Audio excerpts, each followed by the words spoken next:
അപ്പൊ മക്കളെ നമ്മൾ ഇന്ന് നോക്കുന്നത് നമ്മൾ മുന്നേ ക്ലാസ്സിൽ എടുത്തതിന്റെ ബാക്കിയായിട്ടുള്ള പോർഷൻ ആണ്. അതായത് നമ്മളിപ്പോ എടുത്തുകൊണ്ടിരിക്കുന്ന എല്ലാവർക്കും അറിയാം ഹിസ്റ്ററിയിൽ ഒന്നാമത്തെ ചാപ്റ്റർ ആയിട്ടുള്ള ഹ്യൂമനിസം ആണ്, മാനവികതയെ കുറിച്ചാണ് പറഞ്ഞുകൊണ്ടിരിക്കുന്നത്. അപ്പൊ അതിന്റെ ബാക്കിയായിട്ടുള്ള ആർക്കിടെക്ചർ അല്ലെങ്കിൽ വാസ്തുവിദ്യ, അവിടുത്തെ യൂറോപ്പ് നഗരങ്ങളിലെ വാസ്തുവിദ്യയെ കുറിച്ചാണ് നമ്മൾ ബാക്കി പഠിക്കുന്നത്. പ്രധാനമായിട്ടും മധ്യകാലഘട്ടത്തിൽ അവിടെ നിലനിന്നിരുന്ന ഒരു സ്റ്റൈലാണ് ഗോത്തിക് സ്റ്റൈൽ എന്ന് പറയുന്നത്. ഗോത്തിക് സ്റ്റൈലിനെ കുറിച്ച് പറയുകയാണെങ്കിൽ രണ്ട് സൈഡിലും കൂർത്ത ഒരു പില്ലറും മധ്യഭാഗത്ത് ഇങ്ങനെ സ്ലോപ്പിലും വന്നിരുന്ന ഒരു സ്റ്റൈലാണ് ഏത് സ്റ്റൈൽ എന്ന് പറയുന്നത്, ഗോത്തിക് സ്റ്റൈൽ എന്ന് പറയുന്നത്. അത് മാറിയിട്ട് പുതിയ പുതിയ സ്റ്റൈലുകൾ അവർ കൊണ്ടുവരികയും, കാരണം മുന്നത്തെ എല്ലാ കെട്ടിടങ്ങളും ഏത് തരത്തിലായിരുന്നു ഉണ്ടായിരുന്നത്, ഗോത്തിക് സ്റ്റൈലാണ് ഉണ്ടായിരുന്നത്. അതെല്ലാം മാറ്റിയിട്ട് പുതിയ പുതിയ സ്റ്റൈലുകൾ വരുന്നത്. അതിനെ കുറിച്ചൊക്കെയാണ് ഗോത്തിക് സ്റ്റൈൽ എന്ന് പറയുന്നത്. അതായത് ഗോത്തിക് സ്റ്റൈൽ മധ്യകാലഘട്ടത്തിൽ ഉണ്ടായിരുന്ന ഗോത്തിക് സ്റ്റൈൽ എങ്ങനെ ഉണ്ടായിരുന്നു എന്നാണ് നമ്മൾ പറയുന്നത്.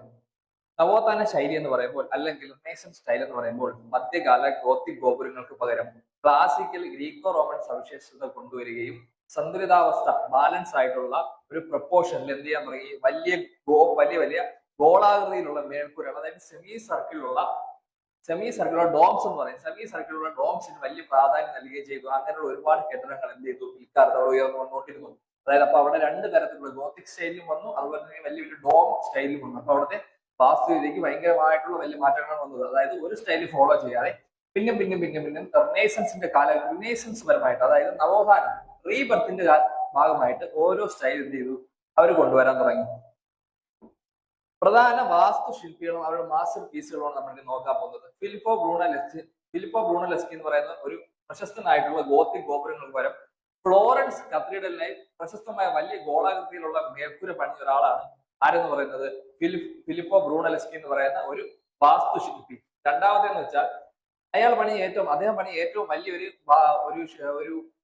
ഒരു ബിൽഡിംഗ് എന്ന് പറഞ്ഞാൽ അല്ലെങ്കിൽ ഒരു ചർച്ചാണ്. അതായത് saint Peter's basilica, വത്തിക്കാനുള്ള saint Peter's basilica എന്ന് പറയുന്ന ഒരു ചർച്ചാണ്. അതായത് മൈക്കൽ ഏഞ്ചലോ തുടങ്ങിയ പ്രമുഖ വാസ്തുശില്പികളുടെ മേൽനോട്ടത്തിൽ നിർമ്മിച്ച ഒരു ചർച്ചാണ് എന്ന് പറയുന്നത് സെന്റ് പീറ്റേഴ്സ് ബാസിലിക്ക എന്ന് പറയുന്നത്. നവോത്ഥാന വാസ്തുവിദ്യ ശൈലിയുടെ മികച്ച ഒരു ഉദാഹരണമാണ്. അതായത് നമ്മുടെ ഈ ഇടയ്ക്ക് സോഷ്യൽ മീഡിയയിലൊക്കെ വൈറലായ ഒരു പടമാണ് ഒരു പള്ളി ഫ്രണ്ടിൽ നിൽക്കുന്നതും ചന്ദ്രൻ പുറകിൽ നിൽക്കുന്നതും. അതൊക്കെ ഈ പള്ളിക്ക് പിന്നിൽ ഉണ്ടായ അവിടെ ആ ഏരിയയിൽ എടുത്ത ഒരു ചിത്രമാണ് ആ ഒരു ചിത്രം.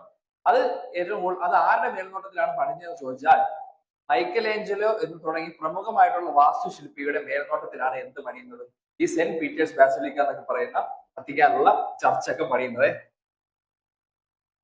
അടുത്ത് നമ്മൾ പറയുന്നത് റിനൈസൻസ് ലിറ്ററേച്ചർ ആണ്. അതായത് അന്ന് ഞാൻ പറഞ്ഞില്ലേ, അന്ന് ആ ഒരു നവോത്ഥാനത്തിനൊക്കെ മുന്നേ ഉള്ള കാലഘട്ടത്തിൽ ആൾക്കാരെ വിശ്വസിച്ചിരുന്നത്, അല്ലെങ്കിൽ അവിടുത്തെ സാഹിത്യകാരന്മാർ വിശ്വസിച്ചിരുന്നത് എല്ലാം എവിടെ അർപ്പിക്കണം എന്നാണ്, ദൈവത്തിൽ അർപ്പിക്കണം എന്നാണ്. കേട്ടോ മക്കളെ, അതിൽ നിന്നെല്ലാം മാറിയിട്ട് ദൈവത്തിൽ മാത്രം പോരാ, കുറച്ചൊക്കെ കൺസിഡറേഷൻ ആർക്കൂടെ കൊടുക്കാം, മനുഷ്യന്മാർക്ക് കൂടെ കൊടുക്കാം എന്ന് എല്ലാവർക്കും മനസ്സിലായി. അത് എല്ലാവർക്കും ഒന്നുകൂടെ മനസ്സിലാക്കാൻ വേണ്ടി എന്ത് ചെയ്തു, അവർക്ക് ഇഷ്ടമുള്ള ഭാഷയിൽ, അതായത് അവർ സംസാരിക്കുന്ന പ്രാദേശിക ഭാഷയിൽ അല്ലെങ്കിൽ അവർ വായിക്കുന്ന ലോക്കൽ ലാംഗ്വേജിൽ എന്ത് ചെയ്യാൻ തുടങ്ങി, എഴുതി കൊടുക്കാൻ തുടങ്ങി. അങ്ങനെയാണ് റിനൈസൻസ് ലിറ്ററേച്ചറിന്റെ ഒരു വലിയ മാറ്റമാണ് നടക്കുന്നത്. കേട്ടോ, ഷേക്സ്പിയറിന്റെ നമ്മുടെ വിധി നിശ്ചയിക്കുന്ന ദൈവങ്ങളല്ല, അതായത് ജൂലിയസ് സിറിയസ് എന്ന് പറയുന്ന ഒരു പുസ്തകത്തിൽ നിന്ന് എടുത്ത ഒരു പോയിന്റ് ആണ് പറയുന്നത്, ദൈവമല്ല നമ്മൾ വിധി നിശ്ചയിക്കുന്നത്, കാരണം നമ്മൾ എങ്ങനെ ആവണം എന്ന് ഒരു 90% നിശ്ചയിക്കുന്ന ആരാണ്, നമ്മൾ തന്നെയാണെന്നാണ് ആര് പറയുന്നത്, ഷേക്സ്പിയർ പറയുന്നത്. പിന്നെ ഉള്ളതെന്ന് വെച്ചാൽ rise of vernacular or regional language. അതായത് ഞാൻ നേരത്തെ പറഞ്ഞതുപോലെ റീജിയണൽ ലാംഗ്വേജിൽ പുതിയ പുതിയ പുസ്തകങ്ങൾ എഴുതുകയും അത് അവിടെ ഉള്ള ആൾക്കാർ കൊടുക്കുകയും ചെയ്യുമ്പോൾ എന്ത് പറ്റുമെന്നറിയൂ, അതായത് അവിടെ ഉള്ള ആൾക്കാർ കൂടുതലും പെട്ടെന്ന് വായിക്കാൻ പറ്റും. മനസ്സിലായില്ലേ? അപ്പൊ പെട്ടെന്ന് അവർക്ക് ഇപ്പൊ ഇംഗ്ലീഷ് ആണെന്ന് ഉണ്ടെങ്കിൽ അവർക്ക് പെട്ടെന്ന് ക്യാച്ച് ചെയ്യാൻ പറ്റില്ല. പക്ഷെ അവരുടെ ഭാഷയായിട്ടുള്ള സ്പാനിഷും ഇറ്റാലിയൻ ഭാഷകളിലൊക്കെ ആവുമ്പോൾ നമുക്ക് ഇംഗ്ലീഷ് അവർക്ക് വായിക്കാൻ പറ്റും. ഇപ്പൊ അവിടെ പോയിട്ട് മലയാളത്തിൽ കൊടുത്താൽ വായിക്കാൻ പറ്റില്ലല്ലേ, അതാ ഉദ്ദേശിച്ചത്. അതായത് ഇറ്റാലിയൻ, ഇംഗ്ലീഷ്, സ്പാനിഷ് തുടങ്ങിയ ഭാഷകളിൽ എഴുതി കൊടുക്കും. അതപ്പോ അവർക്ക് പെട്ടെന്ന് വായിച്ചെടുക്കാൻ പറ്റും. മനസ്സിലായില്ലേ? അങ്ങനെയുള്ള പ്രാദേശിക ഭാഷയിൽ എന്ത് ചെയ്യാൻ തുടങ്ങി, റിനൈസൻസ് ലിറ്ററേച്ചർ പ്രൊമോട്ട് ചെയ്യാൻ തുടങ്ങി.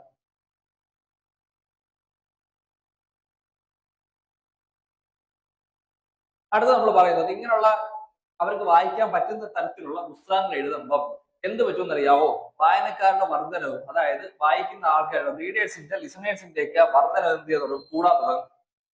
വലിയ വലിയ ആൾക്കാരിലും പണ്ഡിതന്മാരിലും മാത്രം ഒതുങ്ങാതെ പാവപ്പെട്ട അല്ലെങ്കിൽ സാധാരണക്കാരിലേക്ക് എന്ത് ചെയ്യാൻ തുടങ്ങി, ഇവരെഴുതുന്ന പുസ്തകങ്ങളും അവരുടെ ആശയങ്ങൾ എത്താൻ തുടങ്ങി. അതായത് ഞാനൊരു പുസ്തകം എഴുതിയെന്ന് വെച്ചു, ഞാൻ ഇംഗ്ലീഷിൽ ഒരു പുസ്തകം എഴുതിയെന്ന് വെച്ചു, നമ്മുടെ കേരളത്തിൽ അധികം മലയാളികൾക്ക് ഇംഗ്ലീഷ് അറിഞ്ഞുകൂടാന്ന് വെച്ചോളൂ, ഇംഗ്ലീഷ് അറിയാവുന്ന കുറച്ചു പേരേ ഉള്ളൂ. അങ്ങനെയാണെന്നുണ്ടെങ്കിൽ എന്റെ പുസ്തകം ആര് വാങ്ങി വായിക്കത്തുള്ളൂ, കേരളത്തിലുള്ള ഇംഗ്ലീഷ് മാത്രം അറിയാവുന്ന ആൾക്കാർ മാത്രമേ വായിക്കത്തുള്ളൂ. മറിച്ച് ഞാൻ മലയാളത്തിലാണ് എഴുതുന്നതെങ്കിൽ എന്ത് ചെയ്യും? മലയാളത്തിൽ എന്ന് വെച്ചാൽ ശുദ്ധമായ മലയാള ഭാഷയല്ല, നമ്മൾ സംസാരിക്കുന്നത്, നമുക്ക് നോർമലി സംസാരിക്കുന്ന, അല്ലെങ്കിൽ നമുക്ക് പെട്ടെന്ന് ക്യാച്ച് ചെയ്യാൻ പറ്റുന്ന മലയാള ഭാഷയിലാണ് സംസാരിക്കുന്നതെങ്കിൽ അത് എല്ലാവരും പെട്ടെന്ന് വാങ്ങാൻ തുടങ്ങും. അപ്പൊ അങ്ങനെ ഒരു ഹൈക്ക് എന്തിന് ഉണ്ടായി? അവിടുത്തെ ലിറ്ററേച്ചറിന് ഉണ്ടായി. പിന്നുള്ളതെന്ന് വെച്ചാൽ അവിടുത്തെ സാംസ്കാരികപരമായിട്ടുള്ള മുന്നേറ്റമാണ്. അവിടുത്തെ സാംസ്കാരികപരമായിട്ടുള്ള മുന്നേറ്റവും മറ്റു കാര്യങ്ങളൊക്കെ എന്ത് ചെയ്യാൻ തുടങ്ങി? അവരുടെ ലിറ്ററേച്ചറിൽ ഉൾപ്പെടുത്താൻ തുടങ്ങി. പിന്നുള്ളതെന്ന് വെച്ചാൽ അവിടെ പുതിയ പുതിയ ആശയങ്ങൾ എന്ത് ചെയ്യാൻ തുടങ്ങി? പെട്ടെന്ന് ഈ സാഹിത്യം വഴി വ്യാപിപ്പിക്കാൻ, സ്പ്രെഡ് ചെയ്യാൻ ഇവരെ കൊണ്ട് സാധിച്ചു.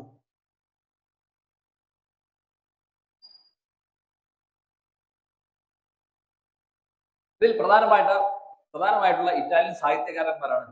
ഈ ഇറ്റാലിയൻ ലിറ്ററേച്ചർ ഫിഗേഴ്സ് എന്ന് വെച്ചാൽ ഡാൻഡെ അലിഗേരി എന്ന് പറയുന്ന ഒരാളാണ്. അദ്ദേഹം എഴുതിയിട്ടുള്ളത് ദ ഡിവൈൻ കോമഡി എന്ന് പറയുന്നതാണ്. ദ ഡിവൈൻ കോമഡി എന്ന് കേൾക്കുമ്പോൾ നമുക്ക് പേര് എന്താണെന്ന് മനസ്സിലാവും.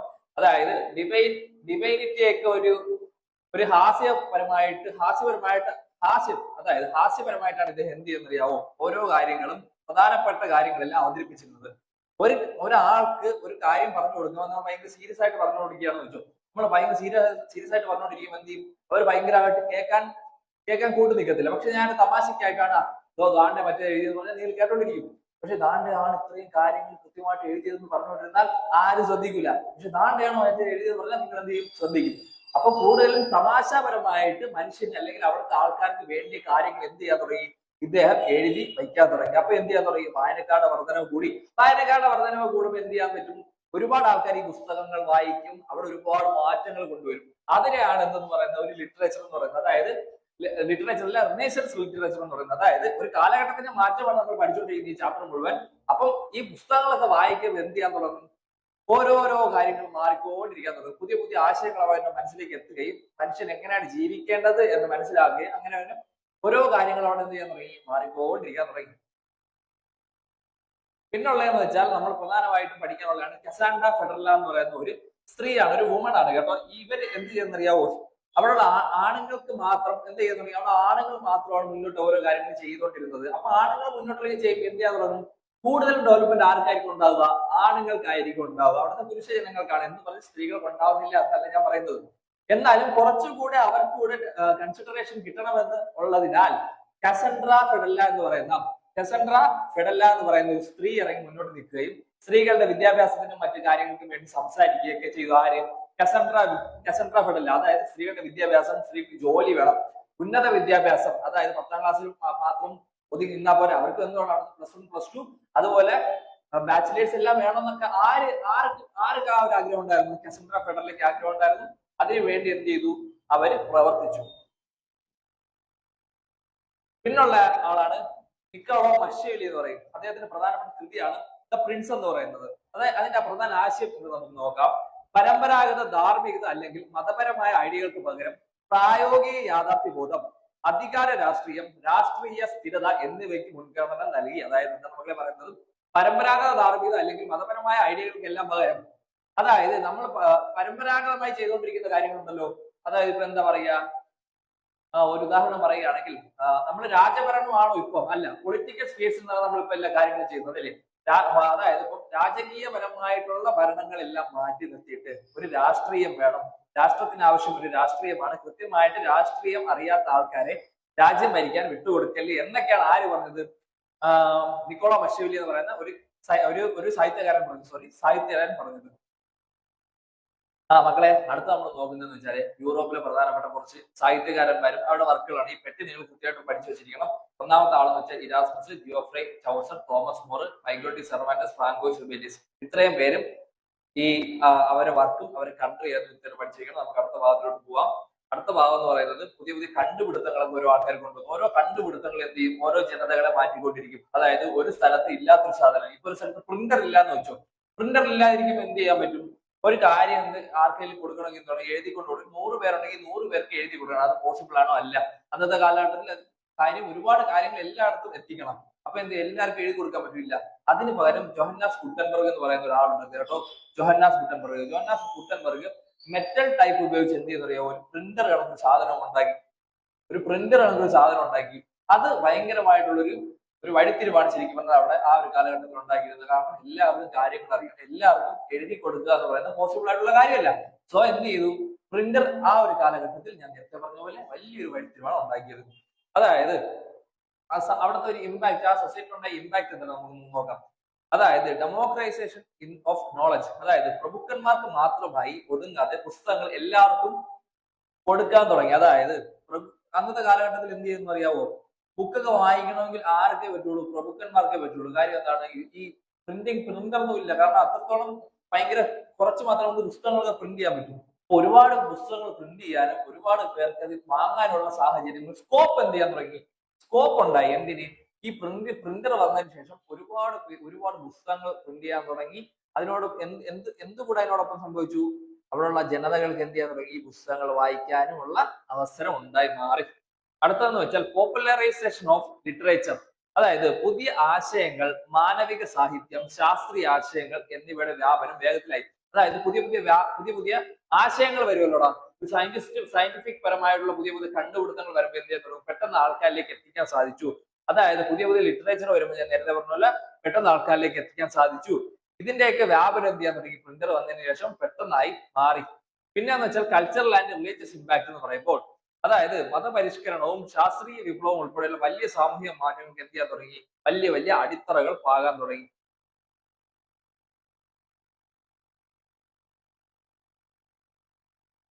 അടുത്തതെന്ന് വെച്ചാൽ നവോത്ഥാനത്തിന്റെ ചരിത്ര രചനയാണ്. അതായത് റിനൈസൻസ് ഹിസ്റ്റോറിയോഗ്രാഫി അല്ലെങ്കിൽ റൈറ്റിംഗ് ഓഫ് ഹിസ്റ്ററി എന്ന് പറയും. അതായത് ലോക ചരിത്രത്തിന്റെ കാലഘട്ട വിഭജനം, പീരിയഡ് ഓഫ് വേൾഡ് ഹിസ്റ്ററി ഞാൻ മൂന്നായിട്ട് നമുക്ക് തിരിക്കാം. അതായത് ഏൻഷ്യന്റ്, മെഡീവൽ, മോഡേൺ എന്നും പറഞ്ഞു മൂന്നായിട്ട് തിരിക്കാം. പ്രാചീന കാലഘട്ടം അല്ലെങ്കിൽ ഏൻഷ്യന്റിനെ CE 5-ാം നൂറ്റാണ്ട് വരെയും, മധ്യകാലഘട്ടത്തിലെ CE 5-ാം നൂറ്റാണ്ട് മുതൽ, അതായത് 5-ാം നൂറ്റാണ്ട് മുതൽ 15-ാം നൂറ്റാണ്ട് വരെയും, ആധുനിക കാലഘട്ടം CE 15-ാം നൂറ്റാണ്ട് മുതൽ ഇപ്പം നിങ്ങൾ ഈ വീഡിയോ കാണുന്നവർ എന്താണ്? മോഡേൺ കാലഘട്ടമാണ് അല്ലെങ്കിൽ ആധുനിക കാലഘട്ടം എന്ന് പറയാം. പിന്നെയെന്ന് വെച്ചാൽ അടുത്ത നമ്മൾ പഠിക്കുന്നത് സെക്യുലറൈസേഷൻ ഓഫ് ഹിസ്റ്ററി. ചരിത്ര സംഭവങ്ങൾ ദൈവനിശ്ചയ പ്രകാരമോ അമാനുഷിക ശക്തികളാൽ നിയന്ത്രിക്കപ്പെടുന്നവയോ ആണെന്ന മധ്യകാല വിശ്വാസത്തിൽ നിന്നും കാര്യങ്ങളെല്ലാം മാറി. അതായത് ചരിത്ര സംഭവങ്ങൾ, പണ്ടൊക്കെ നടന്നിരുന്ന കുറെ കാര്യങ്ങളുണ്ടല്ലോ, അതായത് രാജാവ്, മറ്റു കാര്യങ്ങൾ, അതൊക്കെ ഞാൻ ഉദാഹരണം പറയണേ. രാജാവ്, മറ്റു കാര്യങ്ങളൊക്കെ അവർക്കൊക്കെ എന്തിന്റെ ഒരു പ്രസൻസ് ഉണ്ടായിരുന്നതാണ് അവർ പറയുന്നത്. ദൈവം ഒരുപാട് കാര്യങ്ങളൊക്കെ ആ ഒരു കാലഘട്ടത്തിൽ ചെയ്തു വെച്ചിട്ടുണ്ട് എന്നൊക്കെ പറഞ്ഞത് ആര് ചിന്തിക്കാൻ തുടങ്ങി? അല്ല, കൂടുതലും മനുഷ്യരല്ലായിരുന്നു ഉണ്ടായിരുന്നത്. ദൈവത്തിന് കണ്ട ആൾക്കാർ കുറവല്ലേ.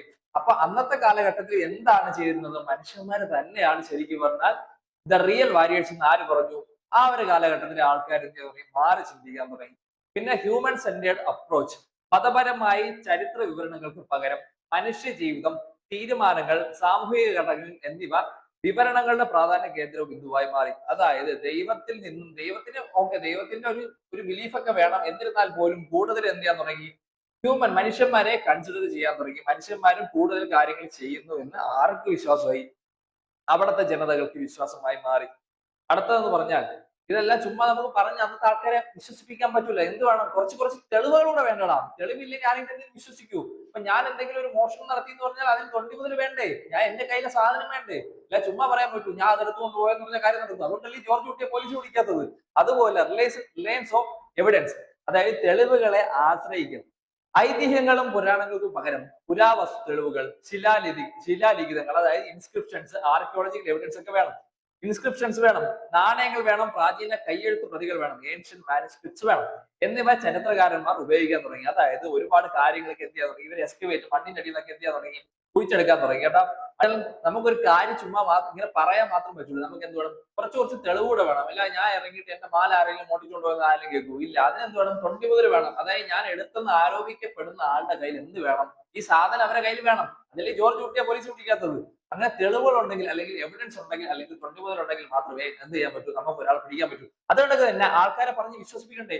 അങ്ങനെയല്ല കാര്യം, ഇങ്ങനെയാണ് സാറിന്മാരെ കാര്യം എന്ന് പറഞ്ഞ് വിശ്വസിപ്പിക്കണ്ടേ? അതിന് എന്ത് വേണം? എവിഡൻസ് വേണം. എവിഡൻസ് എവിടെ നിന്ന് കിട്ടും? ഇങ്ങനെ ചുമ്മാ ഇങ്ങനെ കിട്ടൂല, ഇങ്ങനെ മാനദണ്ഡം നോക്കുന്ന എവിഡൻസ് ഇല്ല. അതിനുവേണ്ടി ആൾക്കാർ എന്ത് ചെയ്യാൻ തുടങ്ങി? പരിശ്രമിക്കാൻ തുടങ്ങി. അതിനുവേണ്ടി ഒരുപാട് ആർക്കിയോളജിക്കൽ സർവേസ് നടക്കാൻ തുടങ്ങി. ഓരോരുത്തു പോയി ആൾക്കാർ കുടിച്ചു നോക്കാൻ തുടങ്ങി. അപ്പൊ എന്ത് ചെയ്യാൻ തുടങ്ങി? ഒരു ഇൻസ്ക്രിപ്ഷൻസ് കിട്ടാൻ തുടങ്ങി. അതായത് കല്ലിലൊക്കെ കൊത്തി വെച്ചിരിക്കുന്നു, ഷായും ഷൂ എന്നൊക്കെ പറഞ്ഞു. ഇപ്പോഴത്തെ കല്ല് കൊത്തി വെക്കുന്ന ആൾക്ക് ലവ് ഒന്നും ഇട്ട് ഫോൺ നമ്പർ എഴുതി കൊത്തി വെക്കുന്നതല്ല. അല്ലാത്ത അവിടുത്തെ പണ്ടത്തെ പെയിന്റിംഗ് ഒക്കെ എന്ത് ചെയ്യാൻ തുടങ്ങി? അവർക്ക് എക്സ്കവേറ്റ് ചെയ്യാൻ തുടങ്ങി. കുറച്ചുകൂടെ കുഴിച്ചു നോക്കിയപ്പോൾ അവർക്ക് എന്ത് ചെയ്യാൻ? എക്സ്കവേറ്റ് അല്ല, ചുവരുകൾ കണ്ടെത്തി. അത് കുറച്ചുകൂടെ കഴിഞ്ഞപ്പോൾ അവര് കുഴിയൊക്കെ തോണ്ടി നോക്കിയപ്പോ അതിന്റെ അത് നാണയങ്ങളെ കിട്ടി. അപ്പൊ ഇവർക്ക് മനസ്സിലായി പണ്ടുള്ള മനുഷ്യര് ഇതൊക്കെ ഉപയോഗിച്ചിരുന്നു, പണ്ടുള്ള മനുഷ്യർ തന്നെയാണ് ജീവിച്ചിരുന്നത്, അവർ ഇതൊക്കെ ഉപയോഗിച്ചിരുന്നു എന്ന് ആർക്ക് മനസ്സിലായി? ഈ തെളിവുകൾ കൊണ്ട് ആൾക്കാർക്ക് മനസ്സിലാവും. അതെന്ത് ചെയ്യാൻ തുടങ്ങി? മറ്റുള്ള ആൾക്കാരിലേക്ക് വ്യാപിപ്പിക്കാൻ തുടങ്ങി. അതായത് അടുത്തത് പറയുന്നതെന്ന് വെച്ചാൽ ക്രിട്ടിക്കൽ തിങ്കിങ്ങിനെ കുറിച്ചാണ്. അതായത് വിമർശനാത്മകമായ ചിന്ത. ചരിത്ര സ്രോതസ്സുകളിൽ അപഗ്രന്ഥപരമായ വിലയിരുത്തലിനെ പ്രോത്സാഹിപ്പിച്ചു. മഷ്യവില്ലിയെ പോലുള്ള ഒരു സംഭാവന ഇത് പ്രമുഖമായിരുന്നു. വിമർശനാത്മകമായ ചിന്ത, ക്രിട്ടിക്കൽ തിങ്കിങ്, അതായത് ചരിത്ര സ്രോതസ്സുകളിൽ അപഗ്രന്ഥപരമായ വിലയിരുത്തലിനെ പ്രോത്സാഹിപ്പിച്ചു. അതായത് ചരിത്ര സ്രോതസ്സിൽ നിന്നുള്ള ആവശ്യമില്ലാത്ത കാര്യങ്ങളൊക്കെ എന്ത് ചെയ്യാൻ തുടങ്ങി? വിമർശിക്കാൻ തുടങ്ങി. അതായത് നിക്കോള മഷ്യവില്ലിയൊക്കെ എന്ത് ചെയ്യാൻ തുടങ്ങി? ആവശ്യമില്ലാത്ത കുറെ കണ്ടെത്തലുകൾ ഒരു സ്ഥലത്ത് നിന്ന് കിട്ടുകയാണെങ്കിൽ അതൊന്നും ഉള്ള അല്ലടേ, അതൊന്നും ചുമ്മാ പറയാനാണ്, അതൊക്കെ ഫേക്ക് ആണെന്ന് ആര് പറയാൻ തുടങ്ങി? മഷ്യവില്ലിയൊക്കെ പോലുള്ള വലിയ വലിയ ആൾക്കാർ പറയാൻ തുടങ്ങി. അങ്ങനെയുള്ള വലിയ വലിയ ആൾക്കാർ പറഞ്ഞാൽ ആൾക്കാർ വിശ്വസിക്കും. ഞാൻ പറഞ്ഞാൽ വിശ്വസിക്കാറില്ല. അങ്ങനെ വലിയ വലിയ ആൾക്കാർ പറയണം. അടുത്തതെന്ന് പറഞ്ഞാൽ പ്രധാനപ്പെട്ട ഒരു ടോപ്പിക്കാണ് റിനൈസൻസ് സയൻസ് ആൻഡ് ആസ്ട്രോണമി എന്ന് പറയുന്നത്. നവോത്ഥാന ശാസ്ത്രവും ജ്യോതിശാസ്ത്രവും. 16ാം നൂറ്റാണ്ട് വരെ ടോളമി എന്ന് പറയുന്ന ഒരു ശാസ്ത്രജ്ഞൻ ഉണ്ടായിരുന്നു. അദ്ദേഹം മുന്നോട്ട് വെച്ച ഒരു സിദ്ധാന്തമാണ് ജിയോ സെൻട്രിക് തിയറി എന്ന് പറയുന്നത്. അതായത് ഭൂമിയാണ് പ്രപഞ്ചത്തിന്റെ കേന്ദ്രം എന്ന് ഇയാൾ വാദിച്ചുകൊണ്ടിരുന്നു. ഇദ്ദേഹം വാദിച്ചു. ശരിക്കും പറഞ്ഞാൽ ഭൂമിയാണ് കേന്ദ്രത്തിന്റെ ബിന്ദു അല്ല. എന്നാൽ നിരീക്ഷണങ്ങളിലൂടെയും തെളിവുകളിലൂടെയും നവോത്ഥാന ശാസ്ത്രം ചിന്തയിൽ വലിയ വിപ്ലവം സൃഷ്ടിച്ചു. നിക്കോളാസ് കോപ്പർനിക്കസ് വന്ന് പറഞ്ഞു, ടോളമിയുടെ ഭൂകേന്ദ്ര മാതൃകയെ ചോദ്യം ചെയ്ത്. ഈ കോപ്പർനിക്കസ് നേരെ വരുന്നു, ആരെ ചോദ്യം ചെയ്യുന്നു? ടോളമിയോട് ചോദിച്ചു, നീ എങ്ങനെ കണ്ടേ ഭൂമിയാണ് മധ്യം എന്ന്? ഭൂമി അല്ല, സൂര്യനാണ് മധ്യം എന്ന് ആര് പറഞ്ഞു? ടോളമി പറഞ്ഞു. കോപ്പർനിക്കസ് ആരോട് പറഞ്ഞു? ടോളമിയോട് പറഞ്ഞു. സൂര്യനാണ് പ്രപഞ്ചത്തിന്റെ കേന്ദ്രമെന്നും സൂര്യന് ചുറ്റുമാണ് മറ്റ് ഗ്രഹങ്ങൾ കറങ്ങുന്നതെന്നും ആര് കണ്ടെത്തി? കോപ്പർനിക്കസ് കണ്ടെത്തി.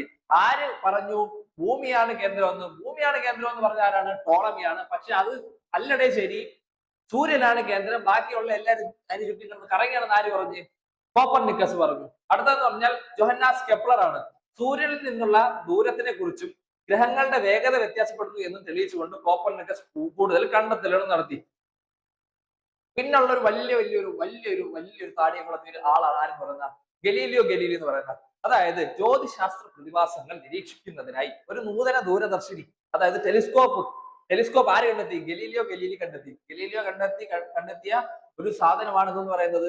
ഒരു സൂക്ഷ്മദർശിനിയാണ് എന്തെന്ന് പറയുന്നത്? ഒരു ദൂരദർശിനിയാണ് എന്തെന്ന് പറയുന്നത്? ടെലിസ്കോപ്പ് എന്ന് പറയുന്നത്, കേട്ടോ. അതായത് ഇത് രൂപകൽപ്പന ചെയ്യുകയും ആശൻ ജൂപ്പിറ്റർ എന്ന് പറയുന്ന ഗ്രഹത്തിനെ കണ്ടെത്തുകയും ചെയ്തു. മനസ്സിലായ? അടുത്തെന്ന് വെച്ചാൽ ഐസക് ന്യൂട്ടൺ ആണ്. ഐസക് ന്യൂട്ടൺ എന്താണ് പറഞ്ഞത് നമുക്ക് എല്ലാവർക്കും അറിയാം. പുള്ളിക്കാരൻ ആപ്പിളിന്റെ ചോട്ടിൽ പോയിരുന്നു, പുള്ളിക്കാരന്റെ തലയിൽ ആപ്പിൾ വന്ന് വീണു. അപ്പോഴേ നമ്മളെ കഥ തീർന്നു. പിന്നെ നമ്മൾ എന്തൊക്കെയാണ് പഠിച്ചത് നമുക്ക് ആർക്കും അറിഞ്ഞൂടാ. ന്യൂട്ടന്റെ 1ാം ചലന നിയമം, 2ാം ചലന നിയമം, 3ാം ചലന നിയമം എന്ന് പറഞ്ഞ U=V+AT നമ്മൾ ഒരുപാട് നമുക്ക് എല്ലാവർക്കും അറിയാവുന്നതാണ്. അതൊക്കെ ആരൊക്കെ കാരണമാണ്? ഇവരൊക്കെ കാരണമാണ് നമ്മൾ പഠിച്ചുകൊണ്ടിരിക്കുന്നത്. അടുത്തെന്ന് വെച്ചാൽ ദ പ്രൊട്ടസ്റ്റന്റ് റീഫോർമേഷൻ, മാനവിക വിമർശനങ്ങൾ എന്നതാണ് നമ്മൾ നോക്കുന്നത്. എറാസ്മസ്, ജോൺ വൈക്ലിഫ്,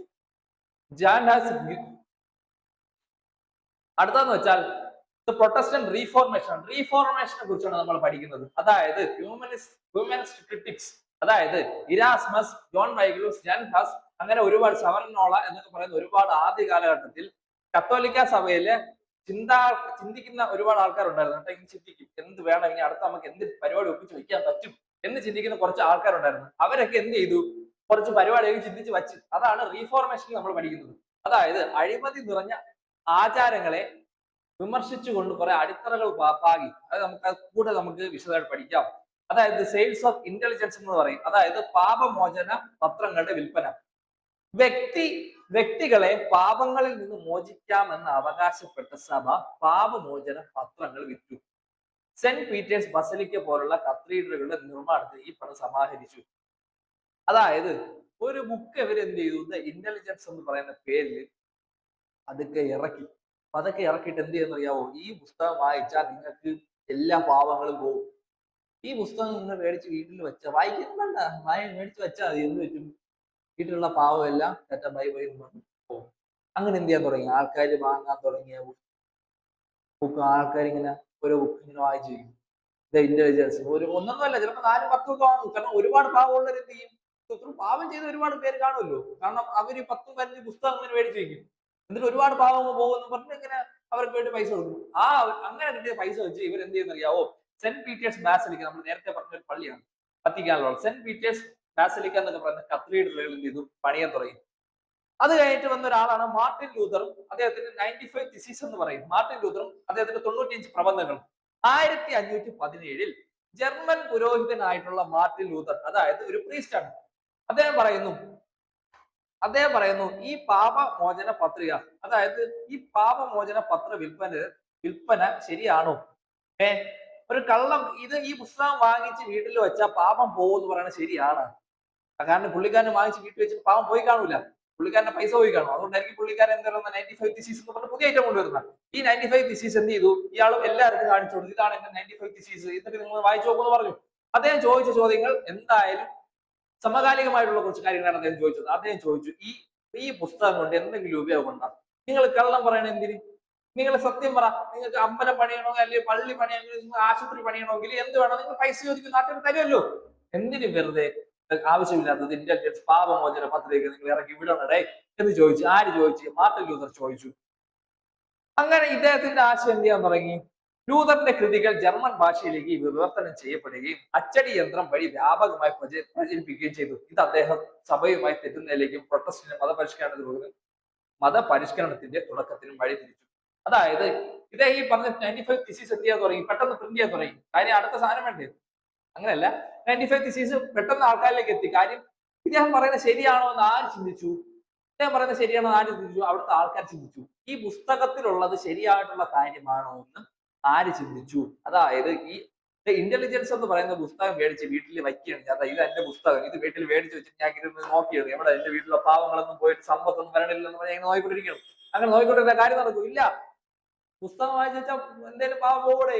അങ്ങനെ പോയിട്ടുണ്ടോ എവിടെയെങ്കിലും? ഇല്ല, പോകൂല. അപ്പം മാർട്ടിൻ ലൂതർ പറഞ്ഞ കാര്യം ശരിയാണെന്ന് അവിടുത്തെ നാട്ടുകാർക്ക് ബോധ്യമാവുകയും അങ്ങനെ ആൾക്കാർ വ്യാപകമായി പ്രതിഷേധം നടത്തുകയൊക്കെ ചെയ്തു. മനസ്സിലായില്ലേ? ജർമ്മനിയില് ബാക്കി കാര്യം കുറച്ചുകൂടെ നമുക്ക് നോക്കാം. അതായത് ജർമ്മനിയിൽ വിറ്റൻബർഗ് സർവകലാശാലയുടെ പ്രാദേശിക മതേതര ഭരണാധികാരികളുടെ സഭയിൽ അധികാരവും നികുതിപരവും പരിമിതിപ്പെടുത്തുന്നതിന് ലൂതറിനെ പിന്തുണച്ചു.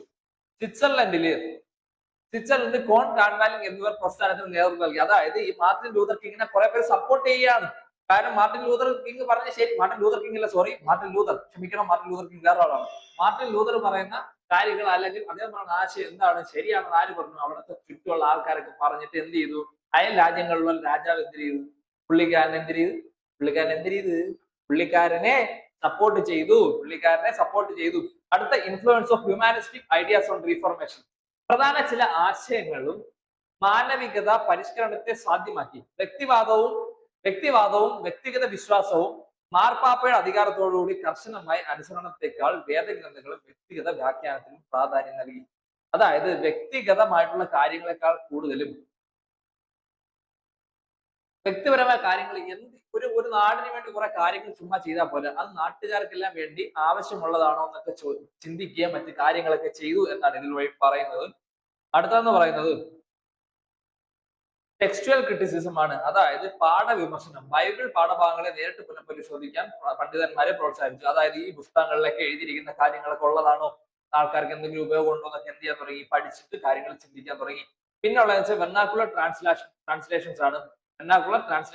അതായത് മാതൃഭാഷ വിവർത്തനങ്ങൾ.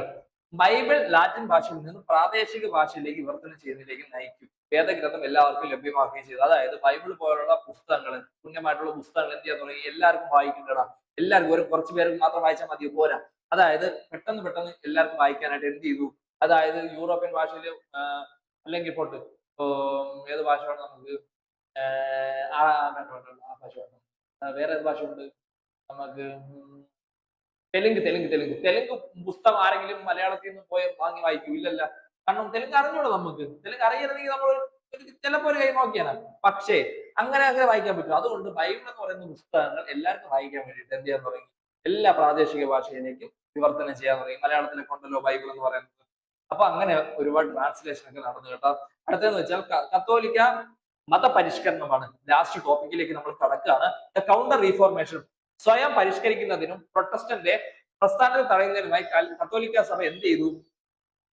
മത പരിഷ്കരണം ആരംഭിച്ചു. അതായത് ദ റീഫോർമേഷൻ, അതിന് ഓപ്പോസിറ്റ് ആയിട്ട് ദ കൗണ്ടർ റീഫോർമേഷൻ. അതായത് റീഫോർമേഷനിൽ ഇവര് ദ ഇന്റലിജൻസസ് എന്ന് പറയുന്ന പുസ്തകം കൊണ്ടുവന്നപ്പോൾ അതൊക്കെ തെറ്റാണ് നമുക്ക് മനസ്സിലാക്കുകയും അവരത് മനസ്സിലാക്കുകയും അതിന് പകരം അതൊക്കെ മാറ്റിയിട്ട് ഇനി എങ്ങനെയൊക്കെ പുസ്തകങ്ങൾ വായിക്കണം, ഏതൊക്കെ പുസ്തകങ്ങൾ വായിക്കണ്ട എന്നൊക്കെ പറഞ്ഞിട്ട് ഇവരെന്ത് ചെയ്യാൻ തുടങ്ങി, ഇവരെന്ത് ചെയ്യാൻ തുടങ്ങി, ഒരു പുതിയൊരു ചെറിയൊരു ഷീറ്റിൽ ഇത്രയും പുസ്തകങ്ങൾ വായിച്ചാൽ മതി, ഇത്രയും പുസ്തകങ്ങൾ വായിക്കണം എന്നൊക്കെ പറഞ്ഞ് ഇവർ എന്ത് ചെയ്യാൻ തുടങ്ങി, തെറ്റ് മനസ്സിലാക്കി പ്രവർത്തിക്കാൻ തുടങ്ങി. അതായത് കൗൺസിൽ ഓഫ് ട്രെൻഡ് എന്ന് പറയും പാപമോചന പത്രങ്ങളുടെ വിൽപ്പന നിരോധിക്കുകയും സഭയ്ക്കുള്ളിൽ അഴിമതികൾ തിരുത്തുകയും ചെയ്തു. പാപമോചന പത്രിക എന്ന് പറഞ്ഞാൽ ഇത് ഇന്റലിജൻസ് ആണ്. ഇന്റലിജൻസ് വിൽപ്പന നിരോധിച്ചു. പുസ്തകം കൊണ്ട് ഞാൻ ഇങ്ങനെ നിൽക്കുന്നു, അപ്പൊ പെട്ടെന്ന് ആളെന്ന് പറഞ്ഞിട്ട് ഇനി ഇത് വിറ്റല് അടി കിട്ടുമെന്ന് പറയും. അപ്പൊ എടുത്തോണ്ട് പോകും. എന്തിന്? ഈ ബുക്ക് അങ്ങ് മാറ്റും. എന്തായി?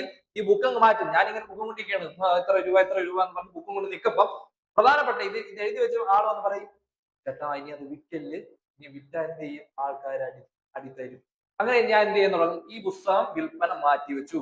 അതായത് എല്ലാവർക്കും മനസ്സിലായി തുടങ്ങി ഈ പുസ്തകം വായിക്കുന്നതും മേടിക്കുന്നതും ഒക്കെ ഉപയോഗമില്ലാത്ത കാര്യമാണ്. മനസ്സിലായ?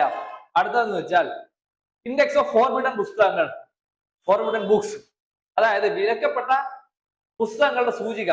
കത്തോലിക്ക വിശ്വാസികൾ വായിക്കാൻ പാടില്ലാത്ത പുസ്തകങ്ങളുടെ പട്ടിക ഇവർ തയ്യാറാക്കി. ഇൻഡെക്സ് എന്ന പേരിൽ എന്ത് ചെയ്യാൻ തുടങ്ങി. അടുത്തത്, ഈ സഭയിലുള്ള ആൾക്കാരെ ഈ പുസ്തകങ്ങൾ വായിക്കാൻ പാടില്ല എന്ന് പറഞ്ഞിട്ട് എന്ത് ചെയ്യാൻ തുടങ്ങി, ഇൻഡെക്സ് എന്ന പേരിൽ ചെറുതായിട്ട് ഇങ്ങനെ എഴുതി കൊടുത്തു. ഇന്ന പുസ്തകങ്ങൾ നിങ്ങൾ വായിക്കരുത്, ഈ പുസ്തകങ്ങൾ വായിക്കണം, ഇന്ന പുസ്തകങ്ങൾ വായിക്കില്ല എന്ന് പറഞ്ഞ് എന്ത് ചെയ്യാൻ തുടങ്ങി. ഇൻഡെക്സ് എന്ന പേരിൽ പതുക്കെ ഒരു ചെറിയ ഷീറ്റിൽ പേപ്പറും ബുക്കൊക്കെ എഴുതി കൊടുത്തു.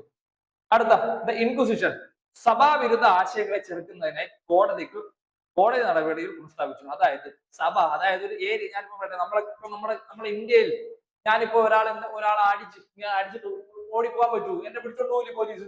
ഓടിപ്പോയാലും എന്നെ പിടിച്ചോണ്ട് പോകില്ല. അത് കണക്ക് സഭയ്ക്കകത്തുള്ള തെറ്റുകൾ ചെയ്താൽ എന്ത് ചെയ്യണം, ആ ആളെ കൃത്യമായിട്ട് ശിക്ഷിക്കണം. അതിനുവേണ്ടി എന്ത് ചെയ്തു, കോടതികൾ സ്ഥാപിച്ചു. അടുത്തെന്ന് വെച്ചാൽ സൊസൈറ്റി ഓഫ് ജീസസ് അല്ലെങ്കിൽ ജസ്യൂട്ട്, കർശനമായ അച്ചടക്കം പ്രോത്സാഹിപ്പിക്കുന്നതിനുമായി വിദ്യാലയങ്ങൾ സ്ഥാപിക്കുന്നതിനും ലോകമെമ്പാടുകളും മിഷണറി പ്രവർത്തനങ്ങളിൽ ഏർപ്പെടുന്നതിനും ഇഗ്നേഷ്യസ് ലോയോള സ്ഥാപിച്ചു. അതായത് കൂടുതലും യൂണിവേഴ്സിറ്റികളും കൂടുതൽ വിദ്യാഭ്യാസ സ്ഥാപനങ്ങളും ഹോസ്പിറ്റലിലൊക്കെ വേണ്ടിയിട്ട് എന്ത് ചെയ്യാൻ തുടങ്ങി. ഇഗ്നേഷ്യസ് ലോയോള എന്ത് ചെയ്തു, പുതിയ കാര്യങ്ങളൊക്കെ സ്ഥാപിച്ചു. പുതിയ കാര്യങ്ങൾ സ്ഥാപിച്ചു. വിദ്യാഭ്യാസത്തിനും ഹോസ്പിറ്റല് മറ്റും തുടങ്ങിയ കാര്യങ്ങൾക്ക് വേണ്ടിയാണ് ഈ ഒരു മിഷണറി, ഒരു ക്രിസ്ത്യൻ മിഷണറിയാണ് ഇത് സ്ഥാപിക്കുന്നത്. ഈ പെട്ടി നിങ്ങൾ ചുമ്മാ ഒന്ന് വായിച്ചു വെച്ചിരുന്നാൽ മതി. ഈ പെട്ടിയൊക്കെ നിങ്ങൾ ചുമ്മാ ഒന്ന് വായിച്ചു വെക്കണം കേട്ടോ. ഇന്ത്യയിലെ ഒബ്ജക്റ്റീവ് അതോറിറ്റി ഡോക്ടറിനൊക്കെ ഒന്ന് വായിച്ചു വെക്കണം കേട്ടോ. അതിന് മലയാളം ഇവിടെ കിടപ്പുണ്ട്. അതൊക്കെ ഒന്ന് ശരിക്കും പറഞ്ഞ് നേരെ വരേണില്ല. ഈ സാധനങ്ങളൊക്കെ എന്ത് വേണം, കൃത്യമായിട്ട് വായിച്ചു വെക്കണം കേട്ടോ. പിന്നെ കുറച്ച് സിമിലാരിറ്റീസ്, അതായത് സാമ്യതകളാണ് നമ്മൾ ഇനി പഠിക്കുന്നത്. പരസ്പര പ്രതികരണം, റെസ്പോണ്ട് ടു ഈച്ച് അതർ. രണ്ട് പ്രസ്ഥാനങ്ങളും പരസ്പരം ബന്ധിപ്പെട്ടിരിക്കുന്നു. ഒന്ന് ചോദ്യം ചെയ്യുന്നപ്പോൾ മറ്റൊന്ന് അതിനോട് പ്രതികരിച്ചു. അതായത് രണ്ട് പ്രസ്ഥാനങ്ങളും പരസ്പരം ബന്ധപ്പെട്ടിരിക്കുന്നു. ഒന്ന് ചോദ്യം ചെയ്തപ്പോൾ മറ്റൊന്ന് അതിനോട് പ്രതികരിച്ചു. അതായത് ഒരു കാര്യം ഇപ്പൊ എങ്ങനെ ഞാൻ പറഞ്ഞു തരുമെന്ന്, അതായത് ഇപ്പൊ രണ്ട് പ്രസ്ഥാനങ്ങളുണ്ടെന്ന് വെച്ചു, കൂട്ടുകാരാണ് ഇവര്. അതായത് ഒരാള് ഇവരെ ഒന്ന് ചോദ്യം ചെയ്യുകയാണെങ്കിൽ അവര് തിരികെ അത് അങ്ങനെയല്ല ഇങ്ങനെയാണെന്നൊക്കെ പറഞ്ഞ് പ്രതികരിക്കും. അതായത് കൃത്യമായുള്ള ഉത്തരങ്ങൾ പറഞ്ഞു കൊടുക്കാൻ തുടങ്ങും. ഫോക്കസ് ഓൺ ഡോക്ട്രിൻ, രണ്ട് കൂട്ടരും പ്രധാന മതപരമായ ആചാരങ്ങളെ സജീവമായി വിശദീകരിക്കുകയും വാദപ്രതിവാദങ്ങൾ നടത്തുകയും പുനഃസംഘടിപ്പിക്കുകയും ചെയ്തു. അതായത് ഫോക്കസ് ഓൺ ഡോക്ട്രിൻ, അതായത് രണ്ട് കൂട്ടരും എന്ത് ചെയ്യാൻ തുടങ്ങി, പ്രധാന മതപരമായ ആചാരങ്ങളെ സജീവമായി വിശദീകരിക്കുകയും വാദപ്രതിവാദങ്ങൾ നടത്തുകയും പുനഃസംഘടിപ്പിക്കുകയും ചെയ്തു. അതായത് കൃത്യമായിട്ട് പറയുകയാണെങ്കിൽ കൃത്യമായിട്ട് ഇവർക്ക് ആരെങ്കിലും ചോദ്യം ചോദിക്കുകയാണെങ്കിൽ കൃത്യമായിട്ട് എന്ത് ചെയ്യാൻ തുടങ്ങി, അത് കൃത്യമായിട്ട് തന്നെ അതിനുള്ള ഉത്തരങ്ങൾ നൽകാൻ സാധിച്ചു. ഉത്തരം നൽകാൻ ശ്രമിച്ചു. അടുത്ത അവർ ഉണ്ടാക്കിയ ഇമ്പാക്ട്, സ്വാധീനങ്ങളാണ്. രണ്ട് പ്രസ്ഥാനങ്ങളും യൂറോപ്പിലെ രാഷ്ട്രീയ, സാമൂഹ്യ, സാംസ്കാരിക രംഗങ്ങളെ ആഴത്തിൽ സ്വാധീനിച്ച് പിന്നെ കൂടുതൽ എന്ത് ചെയ്തു, ശാശ്വതമായ പരിഹാരങ്ങളൊക്കെ കണ്ടെത്തി. അതായത് അവിടെയുള്ള രണ്ട് പ്രസ്ഥാനങ്ങൾ എന്ത് ചെയ്യാൻ തുടങ്ങി അറിയാവോ, കൃത്യമായിട്ടുള്ള കാര്യങ്ങൾ പഠിക്കുകയും അവിടെയുള്ള ആൾക്കാരൊക്കെ ക്ഷേമത്തിനും പ്രവർത്തനത്തിനും വേണ്ടി എന്ത് ചെയ്യാൻ തുടങ്ങി, കാര്യങ്ങൾ ചെയ്യാൻ തുടങ്ങി. ഇപ്പോൾ എന്ത് ചെയ്യുന്നു, അവർ നാട് എന്ത് ചെയ്യാൻ തുടങ്ങും, നല്ലതാവാൻ തുടങ്ങും കേട്ടോ. നവോത്ഥാന കേന്ദ്രങ്ങൾ പിന്നെ, അതായത് പ്രധാനപ്പെട്ട നവോത്ഥാന കേന്ദ്രം ഏതാണെന്ന് നമുക്ക് ഈ PPT നോക്കുമ്പോൾ മനസ്സിലാവും. ഇറ്റലി, നെതർലാൻഡ്സ്, ഫ്രാൻസ്, ഇംഗ്ലണ്ട് ഒക്കെയാണ്. പിന്നെ റീഫോർമേഷൻ പ്ലാറ്റ്ഫോം, അതായത് പുതിയ ഒരു റീഫോർമേഷൻ വന്നല്ലോ, എന്നിട്ട് കൗണ്ടർ റീഫോർമേഷൻ വരുന്നത്. റീഫോർമേഷൻ വന്ന സ്ഥലങ്ങൾ ഏതൊക്കെയാണെന്ന് വെച്ചാൽ Germany, Switzerland, England, France, Netherland, പിന്നെ ഏതാണ് സ്കാൻഡിനേവിയ എന്നൊക്കെ പറയുന്ന സ്ഥലങ്ങളാണ്. മക്കളെ, ഹ്യൂമനിസത്തിലെ ഈ ഒന്നാമത്തെ ചാപ്റ്റർ, ഹ്യൂമനിസം എന്ന് പറയുന്ന ഒന്നാമത്തെ ചാപ്റ്റർ നമ്മളിവിടെ തീർക്കാണ്. കൃത്യമായിട്ട് എല്ലാവരും പഠിക്കുക, കൃത്യമായിട്ട് എല്ലാം റിവൈസ് ചെയ്യുക, നല്ലപോലെ മാർക്ക് വാങ്ങുക. നിങ്ങൾക്ക് എന്ത് ആവശ്യം ഉണ്ടെങ്കിലും നമ്മളെ കോൺടാക്ട് ചെയ്യാവുന്നതാണ്. ഡിസ്ക്രിപ്ഷനിൽ നമ്മുടെ ഡീറ്റെയിൽസ് എല്ലാം ഉണ്ട്. ഏത് സമയം വേണമെങ്കിലും നിങ്ങൾക്ക് നമ്മളെ കോൺടാക്ട് ചെയ്യാം. അപ്പൊ പുതിയ അടുത്ത ചാപ്റ്ററുമായിട്ട് ഞാൻ വരുന്നുണ്ട്. പുതിയ പുതിയ വിഷയങ്ങളുമായിട്ട് പുതിയ പുതിയ സാറുമാർ നിങ്ങളുടെ അടുത്ത് ഇരിക്കുന്നുണ്ട്. അപ്പൊ ഇന്നത്തെ ക്ലാസ് ഇവിടെ കഴിഞ്ഞു. Thank you so much. By.